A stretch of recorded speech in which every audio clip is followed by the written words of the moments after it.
우리 모두가 다 영과 홍과 참으로 관절과 골수까지 찔러서 변화받는 삶 살도록 도와주실 줄 믿고 감사드리며 예수 이름 받들어 기도하옵나이다. 아멘. 옆에 뒤에 사랑합니다.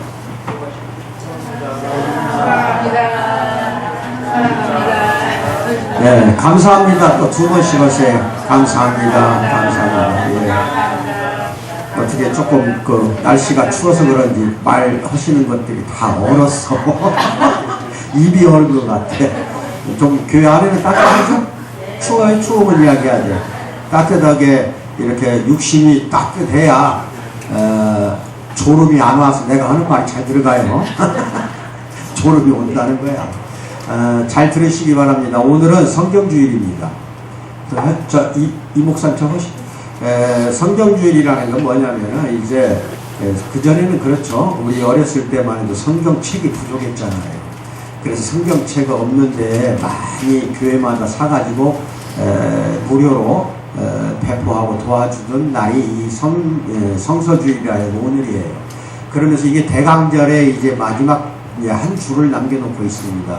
예수 그리스도가 이 땅에 오시는 그 성탄절 전에 4주가 대강절이에요. 이 11월 말째 주부터가 대강절이 시작이 된 거야. 예수가 이 땅에 내려오는 것을 기다린다 해서 대강절이에요.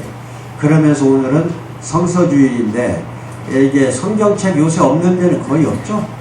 그러다 보니까 이제 그게 성경 말씀을 위주로 해서 우리가 좀 상고하는 시간을 가져야겠다. 그러면서 예수님 오기까지 기다리면서 이게 성경 말씀이 얼마만큼 우리에게 중요한가를 아는 시간으로 오늘 정했습니다. 아시겠죠? 이게 이제 성경 말씀은 그 구약에서 39권, 신약에서 27권 해서 신구약 통틀어 총 66권으로 되어 있습니다. 66권이에요. 근데 이 66권의 책을 지은 저자가 다 달라요. 그러죠? 물론 같은 저자도 있습니다만은 그 저자마다 개성이 다 다르잖아요.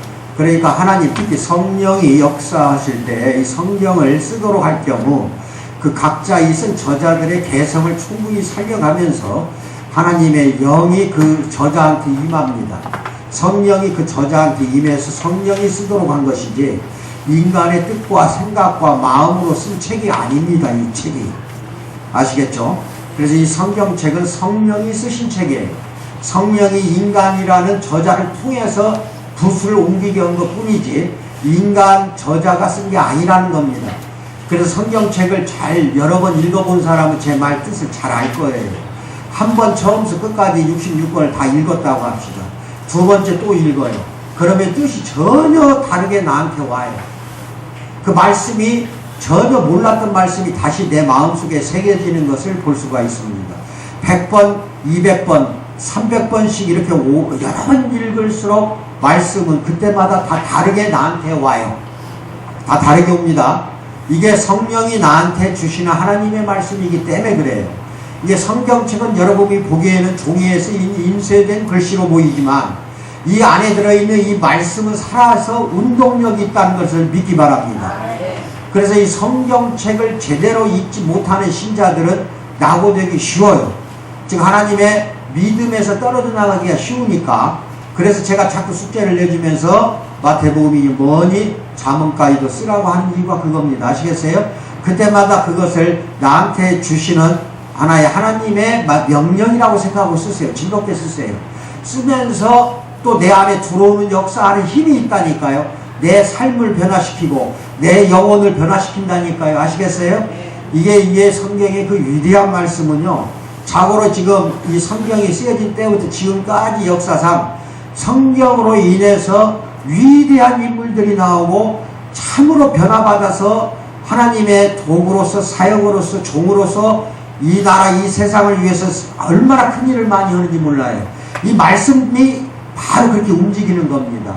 즉 성경에서 나한테 다가와서 내 영혼에 꽂혔다 그 말씀이. 그런다면 그게 바로 성령이에요. 그런데도 성경을 읽지 않는다고 할 때에는 좀 문제가 있습니다. 예를 들어서 누에가 나비가 되려면은 반드시 거치는 게 번데기예요. 누에 고치라고 하죠? 근데 누에고치에서 잠을 몇 번 자다가 거기서 이제 누에고치 그 딱딱한 껍질을 뚫고 나와서 나비가 되는 겁니다. 아시겠어요? 예, 탈퇴로 하는 거야. 그런데 누에고치에서 그대로 죽어버리면 되겠냐는 겁니다. 나비가 돼야 되겠죠? 네. 그러면 누에고치가 나비가 되려면은 말씀밖에 없습니다. 뭐밖에 없다? 예, 성경 말씀밖에 없어요. 성경 말씀이 내가 번데기가 되고 누에고치가 됐던 걸 다시 태어나게 해서 나비가 되게 만드는 겁니다. 만약에 말씀을 계속 믿지 않으면 어떻게 될까요? 누에고치는 그대로 시장에 팔려나가서 삶아서 껍질 까갖고 번데기로 팔립니다. 인간의 음식으로만 쓰이는 거야. 나비가 돼야 돼요. 그럼 나비가 되려면 어떻게 해야 돼요? 이제부터는 하루에 한 번도 빼지 말고 성경 말씀 읽어야 됩니다. 나한테 비록 처음에 읽을 때는 뜻도 모르고 아무것도 의미를 모르겠어. 지루하더라도 딱 덮지 마시고 좀 더 읽어보세요. 최소한 한 장 정도는 읽어야 돼요. 각 책별로 장이 있고 장별로 이제 절이 있어요. 아시겠어요? 그게 한 장 정도는 좀 봐야 될 거 아니냐. 물론 많이 읽어보신 분들은 뭐 오늘 저녁에 내가 마태복음 전체 읽어야 돼 하면 그거 다 있더라고요. 아시겠어요? 잠자기 전에 내일은 내가 마가복음을 전부 읽을 거야, 누가복음을 전부 읽을 거야, 예를 들어서 창세기를 전부 읽을 거야 하면은 한 장 전체 책을 한 장이 아닌 전체 책을 한 권을 다 읽고 주무시는 분들도 많다 이겁니다. 아시겠어요? 근데 우리 공동체 교회 성도들은 한차 참으로 이 교회 전체를 위해서 지금 앞으로 사역을 성도라고 나는 믿습니다. 온 세계의 교회에 모범이 되는 교회로 우리는 성장을 해야 됩니다. 그런다면 말씀밖에 없어요. 오늘부터 좀 읽어야 되겠죠? 근데 말씀을 읽을 때 굉장히 찔리는 부분이 많이 나와요. 또 나한테 말씀을 들어요. 설교 말씀을 들을 때 찔려서 참으로 아픔을 느낄 때도 많이 있을 겁니다. 그 경우는 이렇게 한번 생각하면 돼요. 여러분 저 약을 먹는데 한약이라는 거 있죠? 달아야 돼요? 써야 돼요? 쓴 게 약이 되는 겁니다. 뭔가 한약을 달여서 먹는데 조금 달짝지근해. 그럼 그건 내 몸에 약이 안 돼요. 써야 약이 됩니다. 마찬가지로 내 영혼도 하나님 말씀으로 쓴 것들이 들어와야 여러분의 영혼이 바뀌고 영혼이 성장하고 믿음이 성장하면서 아시겠어요? 삶이 변화가 오는 겁니다. 아멘을 받으세요. 그러면은 그게 말씀이 얼마만큼 써야 되는가, 이거는 그만큼 여러분들이 은혜를 받는다는 뜻도 돼요. 그러니까 그 좌절하거나 실망해가지고 아이고 성경 한 구절 딱 읽으니까 이게 이 구절이 나를 툭툭 찌르고 나한테 한 말 같아. 그거 덮어버리는 사람이 있다니까요. 나한테 한 말 같으면 더 읽어야지. 즉 쓴 거, 나한테 비수로 찌르듯이 다가오는 거, 이게 여러분에게 주시는 하나님의 은총이라니까요. 그러면 성령이 내 안에 들어오시는 거야. 그리고 나를 변화시키는 겁니다. 아시겠어요? 그 성령이. 그러니까 하나님을 여러분들이 아는 것과 경험하는 건 좀 틀려요. 어떤 분들은 성경을 내가 많이 읽는 사람 봤어요. 근데 행동은 하나도 바뀌질 않아요. 성경 구절을 암송은 기가 막히게 잘해요. 그런데 보면 행동은 하나도 안 바뀌는 사람도 있긴 있어요. 그 사람은 하나님을 아는 것을 지식으로만 알고 있기 때문에 그렇습니다. 하나님을 경험하지를 못하고 있어요. 하나님은 경험하는 것이 더 먼저입니다. 아시겠어요? 네, 경험하는 게 먼저예요. 그러니까 30년, 50년 신앙생활 한 사람은 잘 바뀌질 않는데 갑자기 부흥에 나가서 어떤 분이 하나가 그냥 한 번에 바뀌는 경우가 있어요, 없어요? 처음 나왔는데. 그럼 성경 말씀 마태복음 마도 모르는 사람이야. 그런데 그냥 바뀌는 경우도 있잖아요. 이 사람은 왜 그럴까요? 그 삶이 바뀌었다면은 하나님을 경험한 겁니다. 그러니까 이게 잘 알아줘야 돼. 오늘 듣고 오늘 배우는 이 모든 성경 말씀은 알라고 내가 드리는, 대언하는 설교이면서 동시에 경험을 하는 뜻입니다. 이게 성경 말씀을 읽으면서 경험을 하는 거예요. 경험을 하면 나를 찌르는 말들이 많아야 경험이 되는 겁니다. 그게 바로 하나님을 경험한 거예요. 말씀이 이해가 오고 말씀이 새롭게 내한테 다가온 때가 있어요. 전혀 이제까지 몰랐던 느낌을 또는 그런 깨달음을 얻을 때가 있다니까. 그거는 하나님의 말씀을 알면서 동시에 하나님을 경험한 겁니다. 아멘을 받으세요. 그래서 말씀은 첫째 답이 단 게 아니라 쓰디 써야 돼요. 쓰디 쓴 것이 돼서 나를 변화시키면은 그 다음부터 성경을 읽을 때는 답이 단, 진짜 꿀보다도 더 달게 나한테 다가옵니다. 아멘을 받으세요. 그러니까 성경 말씀을 쓰면서도 달아요. 어떻게 보면 말씀이 이중 것 같아서 조금 이상하죠? 모순된 것 같죠? 성경 말씀은 분명히 쓰면서도 답니다. 쓸 때에는 은혜를 줄 때고, 은혜를 받아서 내가 받아들여, 억셉트, 내가 완전히 받아들여서 삶이 변화하고 다시 성경을 읽어보세요. 그럼 그 부분, 그 구절이 두 번째 읽을 때에는 나한테 빛으로 꽂히는 게 아니라 이미 삶이 변화가 됐기 때문에 달이 달게 느껴진다 이겁니다. 아멘을 받으세요. 자, 그러면 성경 말씀은 뭐예요? 쓰면서도 달다. 이게 여러분에게 약이 되는 겁니다. 아시겠어요? 환자가 있어요. 그렇게 아파요. 그래가지고 막 피가 철철 흘러요. 그럼 빨리 병원에 가서 약 발라야겠죠. 약을 안 발라. 이게 문제라니까. 환자에게 약을 발라주는 거, 이게 바로 성경입니다. 그러면서 하나님이 왜 우리를 그렇게 말하자면 찌르면서도 동시에 다시 삶을 변화를 주려고 그렇게 하나님이 우리에게 다가오는가? 그건 하나님이 우리를 사랑하기 때문에 그렇습니다. 뭐라고요? 네, 사랑하기 때문에 그래. 여러분들, 사랑하는 부부 사이는 관심이 많아요. 그러니까 쓸데없는 거 캐기까지 하다가 또 의도 터지기도 하지만 관심이 있어서 그러는 거거든요. 그런데 사랑하지 않는 부부나 또는 애인 관계는 무관심합니다. 즉 관심이 없다는 거예요. 즉 관심이 없다는 건 뭐야? 사랑하지 않는다는 뜻입니다.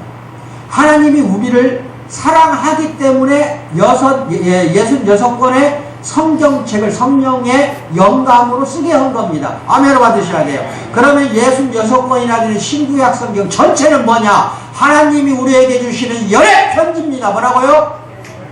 이제 아셨어요? 연애 편지예요. 하나님이 우리에게 참으로 사랑한다고 연애 편지를 써서 보내준 66권 책을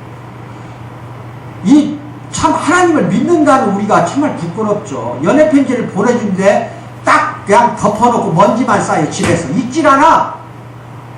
그리고 다 안 돼. 하나님을 어떻게 알아? 연애 편지는 이 성경 말씀 속에 들어있는데 하나님 알려면 연애 편지를 읽어야 할 거 아니야. 나한테 어떠한 고백을 하고 있는가 하나님이. 이거를 읽어야 하나님을 아는 거고 경험하는 겁니다. 그 하나님의 경험이 부족한 사람들은 성경책 잘 안 읽는 사람들이 경험이 부족한 사람이 많아요. 오늘부터는 내가 쓰라고 하는 것도 쓰지만 그 의무적으로 하지 마시고 기쁘고 즐거움으로 하시면서 동시에 성경 말씀 쓰라는 거 아닌 부분도 여러분들은 매일매일 시간을 정해놓고 읽어나가야 됩니다. 아멘을 받으세요. 미국의 빈센트 파일이라는 그 목사가 있었어요. 빈센트 필. 그래가지고 어떤 회사에 초대를 받아갔는데 그 회사 사장이 이제 자기 공장을 다 보여주는 거야. 그 최신식 설비의 최고급 시설로 기계도 최신형으로 다 들여놨어요. 이 공장이 그렇게 좋을 수가 없어. 깨끗하고 너무 잘 꾸며놨어 공장을. 그래서 그런데 이제 가다 보니까 그 사장실에 들어가서 보니까 책상 위에 그 공장의 시설에 어울리지 않는 참으로 책 한 권이 놓여 있더라는 겁니다. 아시겠어요? 근데 그 책 한 권이 아주 가죽으로 된 성경책이었는데 손때가 묻고 너덜너덜 다 달아졌대. 낡고 달아진 성경이 놓여 있더라는 겁니다. 시설 면에서는 최고로 앞서가는 그런 공장이었는데, 그래서 이제 손때 묻은 성경이 있길래 이제 목사님이 사장에게 물었어요. 예, 이 성경은 보기에는 낡았지만 이게 당신은 저렇게 낡은 성경을 왜 책상 위에 두고 있냐고 이제 목사님이 물었던 거예요. 다 낡아 빠진 성경이야. 달아져 달할 때까지 달아졌어. 그 뜻은 뭐야? 많이 읽었다는 거야? 안 읽었다는 거야? 성경이 달아질 때까지 읽으세요. 그럼 내가 10권이라도 사드릴게. 제발. 달아질 때까지 한번 읽어보자고. 그게 우리의 오늘 목표가 돼야 돼. 그 변화부터 와주지 않으면 안 됩니다. 이 공장하는 사장도 그렇게 달아질 때까지 성경을 읽는 사람이야. 공장은 최신식이지만은 책상 위에 있는 성경은 낡아서 달아졌더라는 거야. 그래서 그 사장이 하는 이야기가, 예, 이 성경은 보기에는 낡았지만 우리 회사에서 가장 새로운 최신식 최첨단을 걷는 것입니다. 성경책이 낡았지만 오히려 이게 최신식이라는 거야. 성경이. 왜냐하면 내가 이 성경을 펼쳐 볼 때마다 하나님께서 언제나 새로운 음성으로 나에게 새로운 아이디어와 신념을 주시기 때문입니다. 아멘 받으세요. 그래서 이제 공장이 최신식이 되고 그렇게 발전하는 공장이 되고 아시겠어요? 성경을 읽을 때마다 그 사업가에게 아이디어와 함께 새로운 말하자면 신념을 주시더라는 겁니다. 아시겠어요? 이거 참 중요한 이야기예요. 저는 이 말씀이 여러분은 어떻게 다가올지 모르지만은 사업을 3, 40년 이상을 해온 사람이라 잘 알아요. 이렇게 했어야 돼요. 성경 말씀에서 아이디어가 찾아지고, 즉 찾아진다기보다 하나님이 주시는 거지. 성경 말씀이 있는 순간 아이디어가 떠올라요. 아시겠어요? 기도가 떠오르고. 아시겠어요? 잘 들으셔야 될 게, 제가 여러분이 뭐 잘 아시다시피 좋은 제품 많이 가지고 있는 거 아실 겁니다. 써보신 분들은. 그것이 15년 전에 제가 기도 오면서 영감을 받은 거거든요. 네? 기도 오면서 어떻게 영감 받은 줄 아세요? 이게 내가 하나의 이게 간증이에요. 이거 참 무서운 겁니다. 15년 전에, 이게 1997년, 예, 잊지도 않는 그 날짜가 왜 그러냐면은, 김영삼 정부 때 마지막 해에, IMF가 터졌잖아. 그게 1997년이에요. IMF가 터져가지고 공장이니 뭐니, 건축업계니, 부도일변, 전부가 다 길거리로 쫓겨났잖아요. 그래서 전체 사업이 안 되고 무너지고 국가가 부도일보 직전까지 갈 때 기도를 했거든요. 기도를 했더니 영감을 주시는데 창세기 2장을 읽으라고 그러더라고요. 기도 과정에서 잘 들으셔야 돼요, 이거.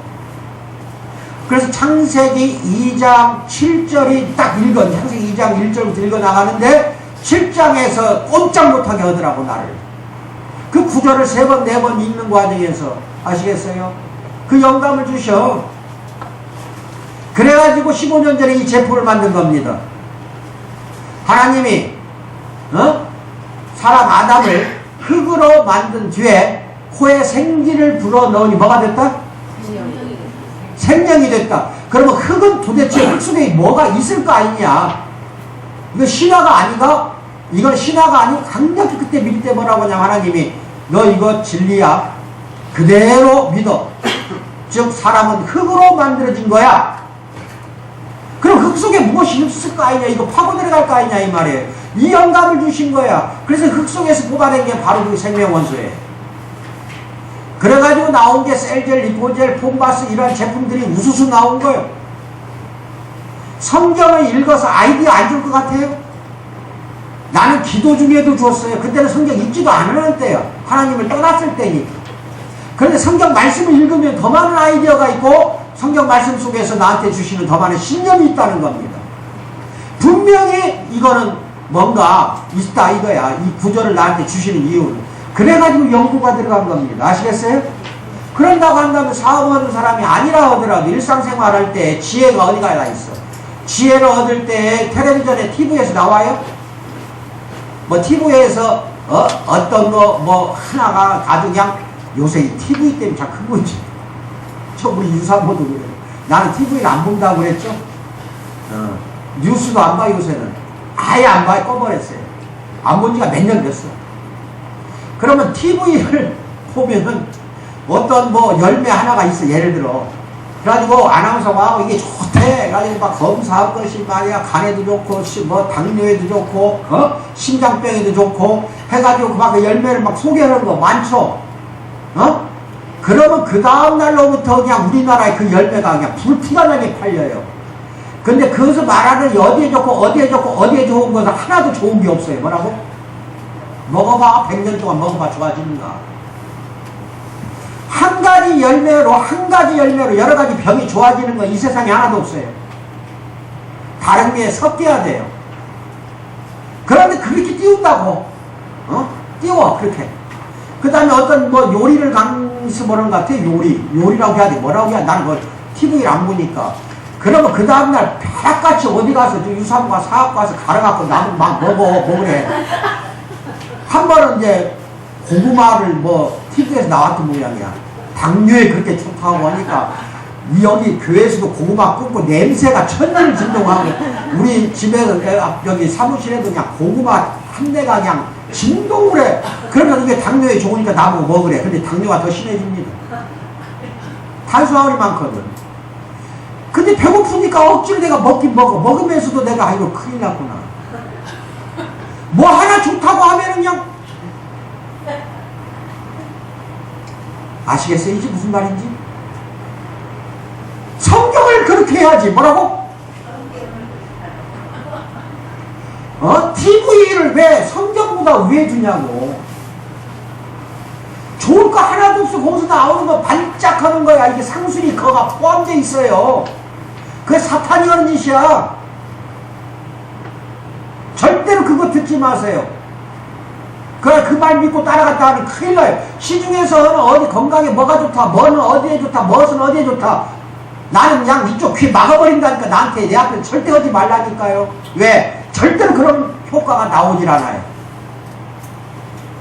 하나님 말씀에서 아이디어를 주는 거라면 그건 내가 믿어요. 그런데 인간이 상술로 이제 TV에서 나오지 뭐 어디에서 나오지, 심지어는 다단계 어디 뭐 방판이냐 식품 강의하는데 보면은 한 10분 듣다가 난 뒤에 나와버린다니까. 구역질이 나가지고 화장품 강의하는 것도 듣고 나와버려. 왜? 전부가 거짓말이거든요. 근데 듣는 사람은 그게 최고인 줄 알아. 아시겠어요? 무슨 물도 이게 뭐 좋다 저게 좋다. 물이 좋은 물이 어디가 있어. 아무거나 퍼먹으면 물이지. 물이 내 몸속에 있는 병을 고치는 게 하나도 없어. 그냥 즐겨 먹는 물 먹으세요. 아무거나. 또 어떤 사람은 말이야 찬물 먹으면 안 되는데 뜨거운 물 먹여야 안 돼. 아이 나 돌아버리겠어. 얼음 있는 아이스 빙수도 들어가는 즉시 36.5도가 돼요. 뭐라고? 39도짜리 뜨거운 물도 들어가면 36.5도가 되는 거예요. 인체 생리를 안다면 그 정도는 알아야지. 갈증 있는 사람한테 왜 뜨거운 거 주냐고. 찬 건 먹여야지.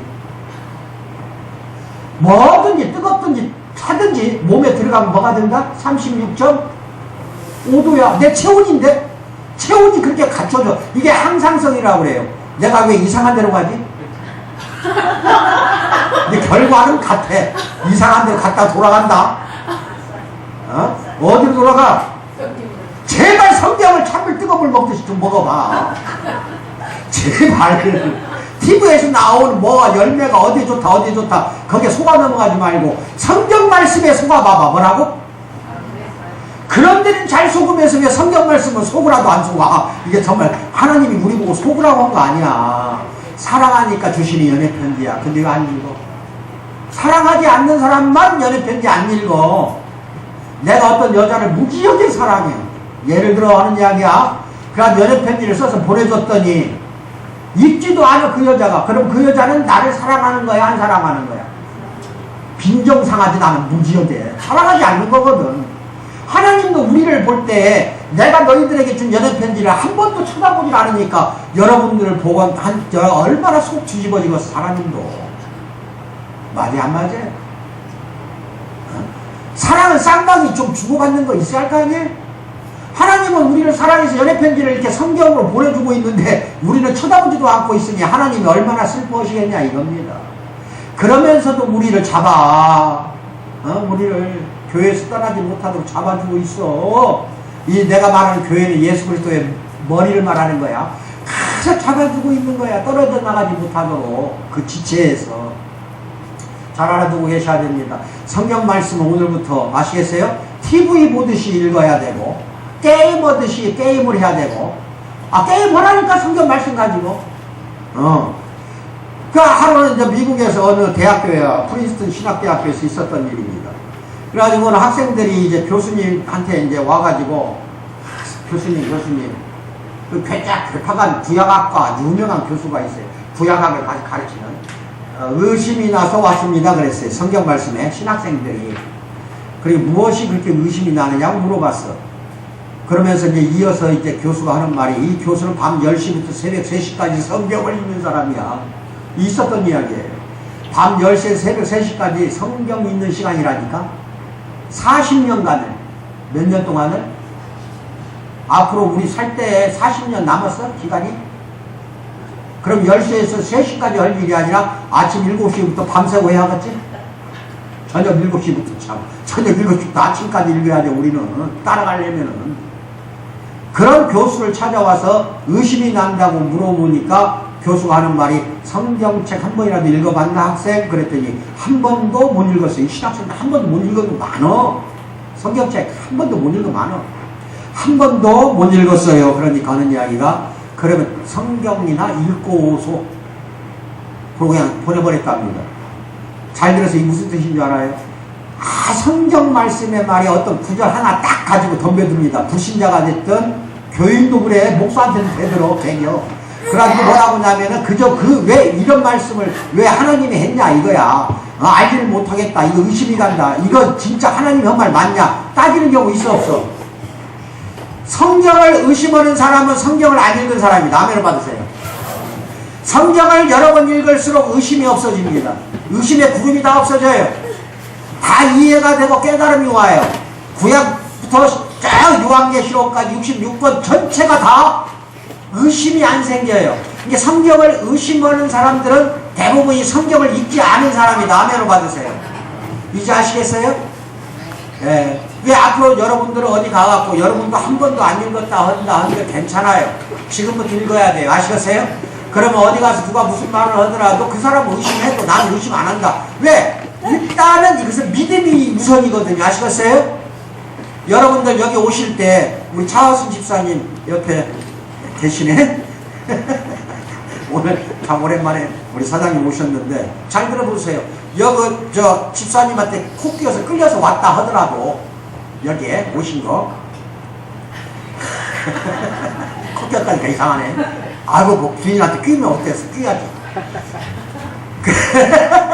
여기 오신 거는 예수를 많이 알고 왔어요? 모르고 왔어요? 빨리 말해봐요. 모르고 왔죠. 예수에 대한 믿음이 있기 때문에 온 겁니다. 아는 것이 먼저요? 믿음이 먼저요? 믿음이 먼저예요. 그래서 믿으면 자연히 나중에 성경 말씀 읽다 보니까 이제 이해가 오는 거예요. 알게 되는 거예요.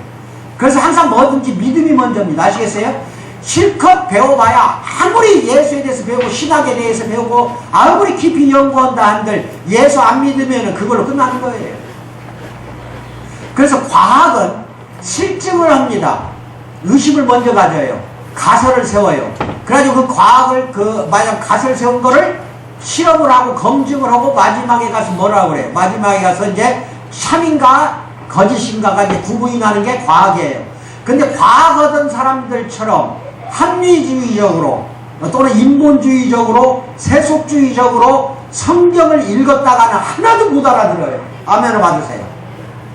과학처럼 실험 검증하는 책이 아니에요. 성경책은. 왜 아닐까? 하나님 우리에게 준 연애편지를 왜 검증하려고 해? 아, 연애편지도 검증을 하냐? 아, 연애편지 읽어보니까 저 남자가 나를 사랑하는 것 같지 않아? 그런 말이 있어 없어? 여자가 받아보면 다 화가 오지 뭐. 남자가 준 연애편지인데 기분 좋지. 믿음이 먼저 가는 거예요. 아시겠어요? 아는 거는 그 다음에 따라오는 거예요. 그래서 믿음을 가지고 오늘부터 참으로 이렇게 믿음을 갖도록 주도해 주는 것도 여러분 스스로 안 됩니다. 성경 말씀이 하는 거예요. 첫째, 하나님의 말씀이 하는 일은 뭐냐? 믿음을 주도해 나간다는 겁니다. 로마서 10장 17절 같이 읽어요. 시작. 그러므로 믿음은 들음에서 나며 들음은 그리스도의 말씀으로 말미암느니라. 1번에 나오죠. 말씀 페이퍼. 그러니까 분명히 로마서에서 바울 사도는 뭐라고 했냐? 믿음은 들음에서 난다고 그랬어요. 아시겠어요? 지금 여러분 저 설교 듣고 있죠? 들으면서 믿음이 생기는 거예요. 그래서 이 설교 시간에는 참석 꼭 하시라는 겁니다. 자꾸 듣다 보면 믿음이 생긴다 이거예요. 성경 말씀도 읽는 것도 듣는 걸로 생각하면 돼. 말씀을 읽는 것 그 자체가 또 듣는다고 생각하면 된다니까. 말씀을 읽을 때 소리내서 그렇게 읽는 게 좋아요. 그냥 속으로 읽는 것도 괜찮고 좋지만 더 좋은 거는 말씀을 중얼중얼 작은 소리로 소리내서 읽다 보면 내 귀에 들려 안 들려요? 들으면 믿음이 와요. 뭐가 온다? 그 다음에 교회 오면 하나님 말씀을 목사님의 설교를 통해서 듣게 돼요. 그래가지고 다시 믿음이 와요. 그 믿음을 주도해 나가요. 그게 누구야?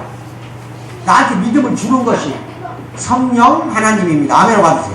그래서 들음에서 나고 그 들음은 그리스도의 말씀으로 말미암았다는 게 방금 내가 이야기한 그 말씀이에요. 그러니까 소리내서 가급적 읽는 게 좋아요.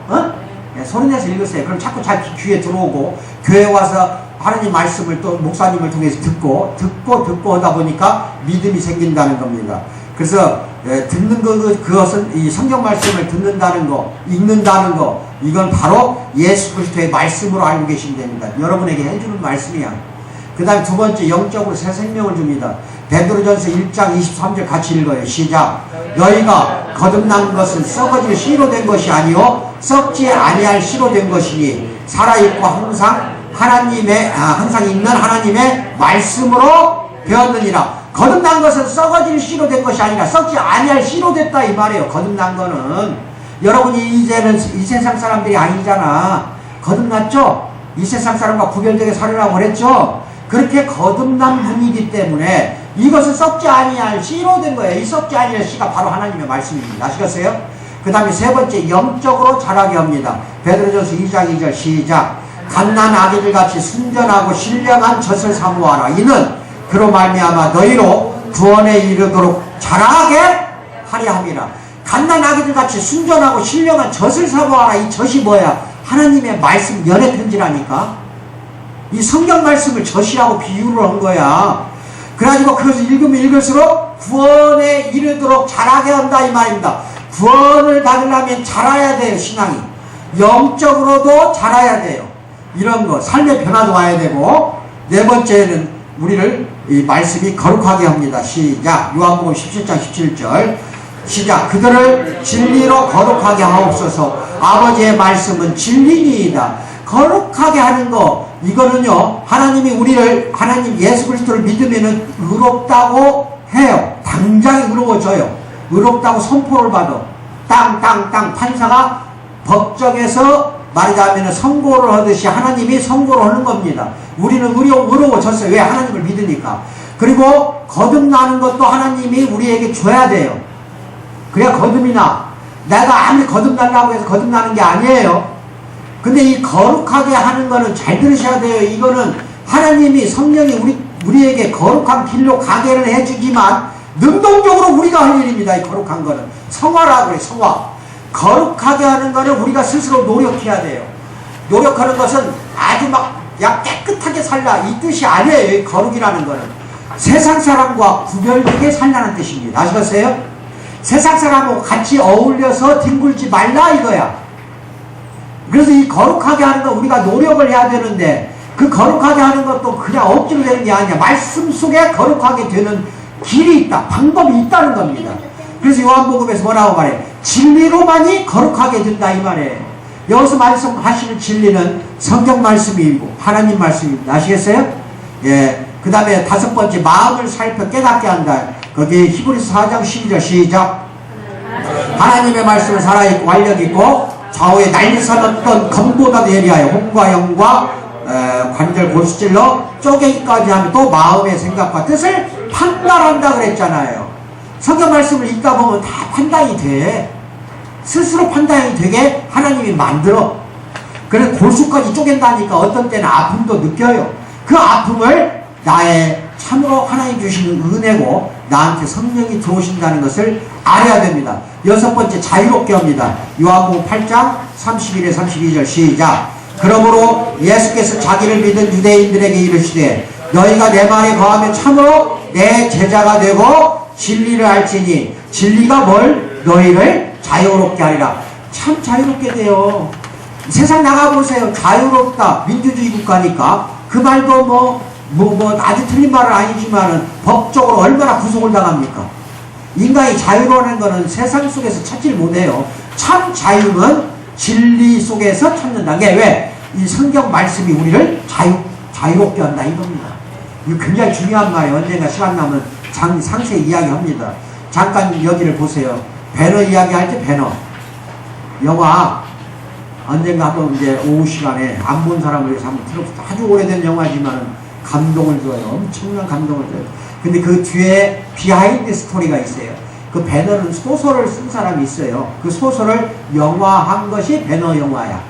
그 원작자를 누구냐면 이름이 인가솔이에요. 인가솔이라는데 이게 누구냐면은 군인인데 대령 출신이야. 이 대령 출신하고 그다음 루 웰레스라고 하는 장군이 그때는 현역이야 둘 다.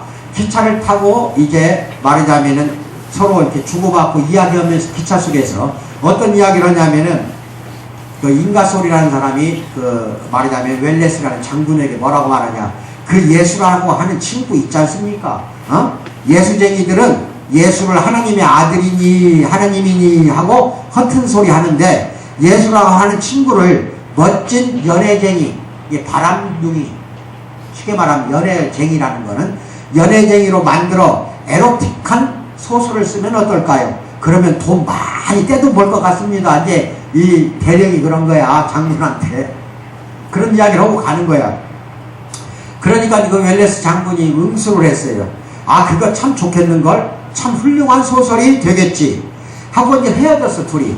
그 후 그들은 제대를 했고, 제대를 하고 이것저것 할 일을 찾아보았으나 별로 신통한 것이 없어. 이 군인 출신들이 제대하면, 죄송합니다만, 할 일 찾기가 굉장히 어려워요. 군대에서는 무릎 꿇고 엎드려 뻗쳤잖아. 근데 밖에 나가서 무릎 꿇으라면 누가 꿇어? 그러니까 내가 변해야 돼. 근데 실제로 직업 잡기가 어려워요. 군 출신들은. 그러니까 이 사람도 이제 인가솔이라는 대령도 할 일 없이 놀아. 빈둥 놀다가 생각 끝에 기차를 타고 가다가 예수라는 사람, 예수라고 하는 사람에 대해 에로틱한 소설을 써서 베스트셀러가 되면 돈을 많이 벌 수 있을 거라고 했던 그 생각이 난 거야. 나니까 좋다. 이때 돈 벌자. 왜? 할 거 없으니까 일이. 그래가지고 이게 괴짜지. 이 사람이 괴짜야. 그래서 웰레스는 성경을 읽기 시작했습니다. 왜? 예수를 바람둥이로 설령 해도 좀 알아야 할 거 아니야. 예수에 대해서. 전혀 모르고는 연애소설 못 쓰니까. 실제로 이제 예루살렘 성지까지 찾아가서 소설을 자료를 수집하기도 했고 성경도 있고. 그런데 참 이상한 일이 생겼어요. 그가 성경을 읽으면 읽을수록 예수에 대한 자료를 수집하면 수집할수록 그의 마음이 이제 변해가는 겁니다. 잘 들어야 돼요. 마침내 그가 목적한 소설의 원고가 끝났어요. 그런데 처음에 계획했던 소설과는 정반대 방향으로 흘러가는 소설이 되어버렸어요. 원고 마지막 장을 끝낸 다음 웰레스는 자기도 모르게 인가솔이라는 사람 이 웰레스가 그랬구나. 웰레스는 자기도 모르는 사이에 의자에 앉아있다가 어느 날 갑자기 의자에서 내려와 땅바닥에 무릎을 딱 꿇었어요. 딱 꿇고 신앙 고백을 하기 시작했어요. 진실로 주는 그리스도여 살아계신 하나님의 아들이로소이다 하고 신앙 고백을 하는 거야. 그 연애소설 예수를 바람둥이로 해갖고 쓰려고 했던 사람이 아시겠어요? 갑자기 바뀌어갖고 그게 바로 그 책 이름이 배너예요. 언제 보여드릴게요. 영화를. 유명한 영화예요. 예수님 이게 신앙 기독교적인 영화지. 그래서 성경 말씀은 하나님의 말씀이라고 믿어야 됩니다. 이 사람을 이렇게 변화시킨다니까. 변화시켜요. 하나님 말씀에 접하면 접할수록 자기 그 하나님의 능력을 여러분 체험하게 된다는 겁니다. 그 다음에 7번째는 새롭게 우리는 살아나게 된다. 성경 말씀을 읽다 보면은 시편 119편 25절 같이 읽어요. 시작. 내 영혼이 진토에 붙어 싸우니 주의 말씀대로 나를 살아나게 하소서. 8번째 소성시키고 깨닫게 한다. 시편 19편 7절 시작. 여호와의 율법은 완전하여 영혼을 소성시키며 여호와의 증거는 확실하며 하여 우둔한 자를 지혜롭게 하며 여호와의 교훈은 정직하여 마음을 기쁘게 하고 여호와의 계명은 순결하여 눈을 밝게 하시는도다. 이 다윗 왕이 이런 고백을 하는 거예요. 파리 루브르 박물관 이야기를 잠깐 하고 넘어갑니다. 여기를 보세요. 거기 안 나와요. 루브르 박물관 가면 세계 명화라는 명화는 그가 다 걸려 있어요. 그 모나리자 그림도 거기가 걸려 있고 원작이 파리에 가면 루브르 박물관 하루에 다 구경 못 한다고 그래요. 이틀 3일 걸리지. 근데 어느 유명한 화가가 지은 그 그림 그려놓은 큰 그림이 벽에 걸려 있는데 사람들이 웅성거리면서 그걸 보고 있는 거야. 근데 어떤 사람이 와갖고 그걸 보는데 형편없어. 자기가 볼 때는 유명한 그림이 아니야. 경비원한테 그 옆에 이제 여기 있는 안내원한테 이제 저기 또 뭐 그림이라고 저렇게 그림을 그렸나 모르겠다고. 그래 경비원이 하는 말이 걸작이야. 저 그림은 당신이 그림을 말하는 게 아니라 저 그림이 당신한테 말하고 있는데 그거 몰라요? 뭔 말인지 알아? 성경을 읽으면 내가 성경에 대해서 평가하는 게 아니라 성경이 우리에게 말하고 있는 거예요. 유명한 그림을 봐봐요. 그 그림이 나한테 뭔가 뜻을 전달해줘. 그래서 내가 아는 거야. 내가 그 그림을 평가하는 게 아니에요. 그 허접대기 그냥 쓰레기 그림 같으면은 평가해도 돼. 하지만 아주 유명하다고 이름난 그림들 있잖아요. 박물관에 최하 걸려있는 그 그림들 같으면은요, 우리가 평가를 못합니다. 그 그림이 나를 평가하는 거야. 마찬가지로 이 성경이 우리를 평가하게 만들어야 합니다. 그럼 성경을 여러분 들어가서 해보려고 생각이나 했냐 이 말이죠. 사랑하는 우리 성도들이 오늘부터는 바뀌어야 됩니다. 시간 날 때마다 그냥 이제는 TV에 좀 보다 끄세요. 그 다음에 다른 오락게임이 있으면은 놀다가라도 내가 이래서는 안 되지 뭐 딱 끊고 성경 말씀을 딱 보고. 아시겠어요? 예. 여자들끼리 모이면 희덕거리다가 야 우리 말없이 성경 좀 읽자. 한 사람이 그렇게 말 좀 해보라니까. 하는 거 불판이 내가 누가 했는가 내가 기억도 찾아낼 거야. 잘 놀아. 노는 것까지 내가 뭐라고 말 안 해. 노세요. 하나님이 놀도록 해놨어 우리를. 그러니까 노세요. 노는데 그 중에 그러다가도 성경 말씀을 좀 나와서라도 읽는다든지 같이 읽는다든지 믿음의 말을 자꾸 해야 됩니다. 독자가 성경을 평가하는 게 아닙니다. 성경이 독자를 평가하는 겁니다. 문제는 그 독자의 마음이 말씀을 통해 하나님의 절대적 권위에 겸손하게 순종하냐. 이 아까 그 그림 쳐다보면서 교만을 떨었잖아. 그래버리면 안 된다는 거예요. 겸손한 말하자면은 순종이 필요하다. 말씀에 대한 순종. 아시겠죠? 그래서 말씀으로 정기적으로 마음을, 여러분이 어떤 마음인가 검진을 좀 받을 필요가 있어요. 아시겠죠? 검진 받아야 됩니다. 나 여호와는 거기서부터 한번 봐요. 심장을 살피며 폐부를 시험하고 각각 그의 행위와 그의 행실대로 보호한다고 그랬습니다. 다윗처럼 기도해야 됩니다. 같이 읽어요. 하나님이여 나를 살피사 내 마음을 아시며 나를 시험하사 내 뜻을 아옵소서. 내게 무슨 악한 해가 있나 보시고 나를 영원한 길로 인도하소서. 얼마나 멋진 말이야. 이건 교만한 게 아니야. 다윗은 하나님과 한 몸, 한 영혼으로 합쳐진 분이야. 그러니까 하나님한테 떳떳하게 뭐라고 하냐. 하나님 나를 살피사 내 마음을 아시며 나를 시험하라 이거야. 나를 시험하사 내 뜻을 아옵소서. 내게 무슨 악한 행위가 있는가 보시고 나를 영원한 길로 인도하소서. 이렇게 당당하게 기도하는 사랑하는 우리 공동체 성도 되기를 주님의 이름으로 축원드립니다. 인간은 하나님의 말씀으로 꾸짖으시면 자꾸 핑계를 대. 아이들 키워보면 똑같아. 하나님한테 우리도 그래. 우리도 하나님 우리에게 복 주려고 계획하신 일에서 빠져나오려고 안간힘을 쓰고 성경은 그냥 내팽개치려고 한다 이 말입니다. 토마스 왓슨이라는 사람이 있어요. 17세기 청교도 목사입니다. 같이 읽어요. 시작. 모든 말씀을 당신에게 하시는 말씀으로 여겨라. 말씀으로 죄를 호통하시면 하나님이 내 죄에 대하여 말씀하신다고 생각하라. 말씀으로 책임감을 일깨우시면 하나님이 하나신다고 여겨라. 그 시대에 살던 사람들에게만 해당하는 것이라고 여기고 성경을 멀리하는 사람들이 많은데 말씀의 축복을 받고 싶다면 성경을 자신의 것으로 여겨라. 약은 발라야 효능이 있는 법이다. 이 말씀을 한 목사의 이야기가 우리 이야기가 되기를 축원드립니다. 우리는 필히 하나님 말씀 앞에서 겸손해져야 됩니다. 그리고 넘기면 이제 성경을 기도하면서 공부하라 하는 말씀이 이제 나오는데 시편 119편 18절 같이 읽어요. 시작. 내 눈을 열어서 주의 율법에서 놀라운 것을 보게 하소서. 1. 기도하면서 좀 읽었으면 좋겠어요. 성경 말씀 읽을 때 반드시 기도를 먼저 하세요. 기도를 하고 하나님을 볼 수 있는 능력은 기도하고 읽는 데서 나오지 기도도 않고 성경도 안 읽으면은 도저히 나오진 않아요. 하나님을 볼 수 있는 능력을 말하는 거야. 관련 구절이 에베소서 3장 3절 4절 시작. 곧 계시로 내게 비밀을 알게 하신 것은 내가 먼저 간단히 기록함과 같으니 그것을 읽으면 내가 그리스도의 비밀을 깨달은 것을 너희가 알 수 있으리라. 하나님이 계시, 여기 말하는 계시로 내게 비밀을 알게 했다. 이 계시가 특별 계시가 있고 일반 계시가 있어요. 신학적으로. 일반 계시는 자연에다가 써놓은 하나님의 계시고, 특별 계시는 성경입니다. 여기서 말하는 계시는 일반 계시가 아니에요. 성경이에요. 즉 특별 계시예요. 성경에 내게 비밀을 알게 하신 것은 내가 먼저 간단히 기록한 것 같이 그것을 읽으면 내가 그리스도의 비밀을 깨달은 것을 너희도 알 수 있으니까 성경을 읽어라 이겁니다. 그리스도 비밀을 나도 깨달았는데 그것도 하나님의 말씀 속에서 깨달았다 이겁니다. 그 계시 속에서 예수 그리스도의 비밀을 깨달아라. 그래서 읽어라 그러면 하나님이 인생의 비밀을 깨닫게 해줍니다. 아시겠어요? 어려우면 구약이 참 딱딱하고 어려우면 신약 마태복음부터 읽으세요. 그리고 요한계시록은 맨 구약 다 읽어보고 나중에 읽어도 돼요.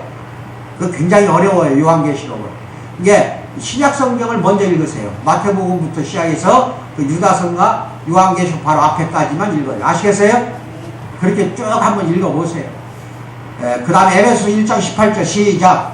너희 마음의 눈을 밝히사 그의 부르심의 소망이 무엇이며 성도 안에서 그 기업의 영광의 풍성함이 무엇이며. 이 구절은 우리의 마음의 눈을 밝혀달라는 그 기도가 들어있어요. 우리 마음의 눈, 영혼의 눈을 뜨게 해달라 이거야.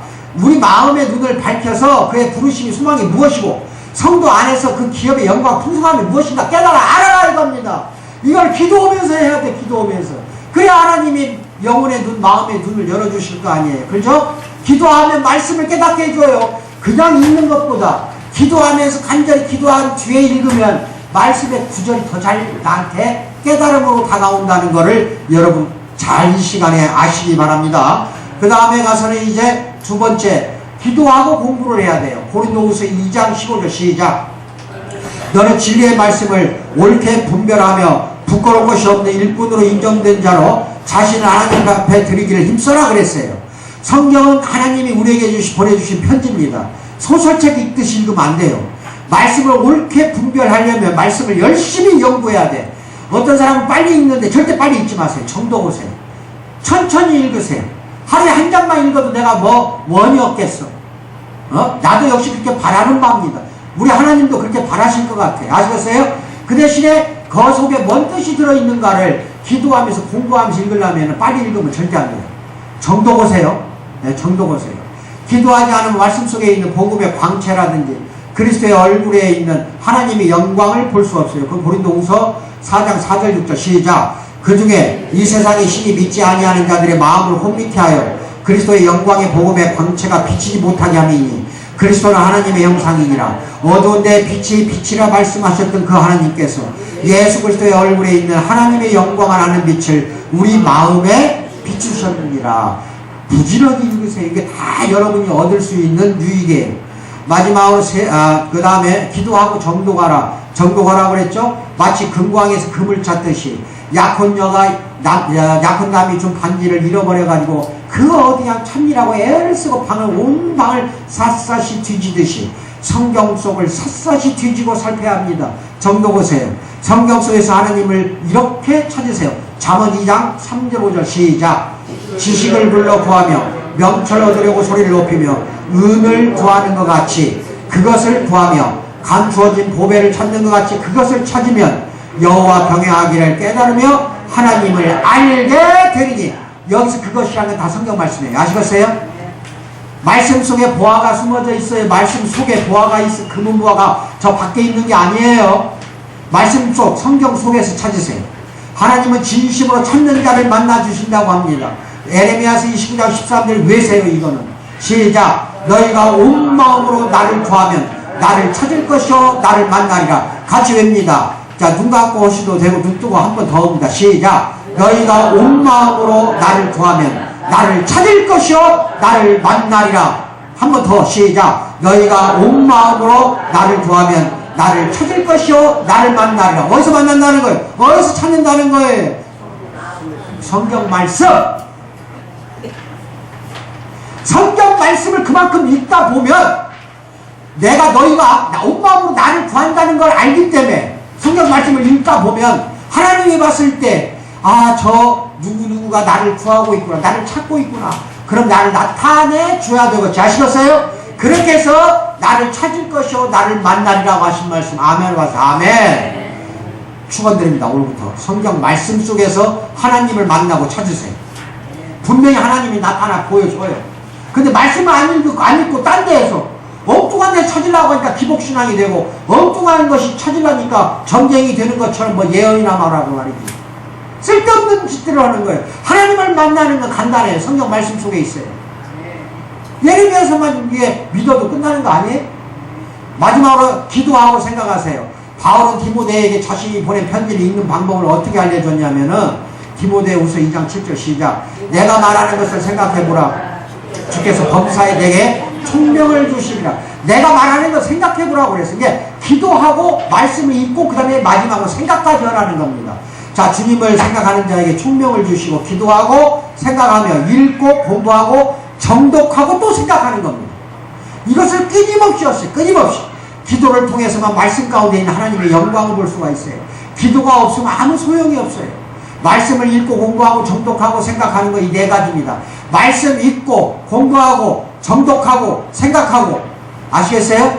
이런 과정에서 여러분들이 신앙이 자라고 영혼이 자라고 범사의 형통의 복을 반드시 하나님이 베풀어 주십니다. 하나님을 만나는데 영적으로만 복을 주시는 거 아니에요. 하나님은. 그래서 여러분 그거 잘 아시고 성령이 우리 마음을 하나님의 말씀으로 충만하게 채울 때 우리 눈을 뜨게 해주시는 겁니다. 말씀 속에 있는 하나님의 영광을 찾을 때 우리의 눈을 뜨게 해주시는 걸 믿기 바랍니다. 아멘을 받으세요. 아멘을 받으세요. 기도하겠습니다. 사랑의 하나님 아버지 참으로 감사합니다. 성서 주일을 맞이하여 하나님의 말씀을 선포하는데 이 말씀을 오늘부터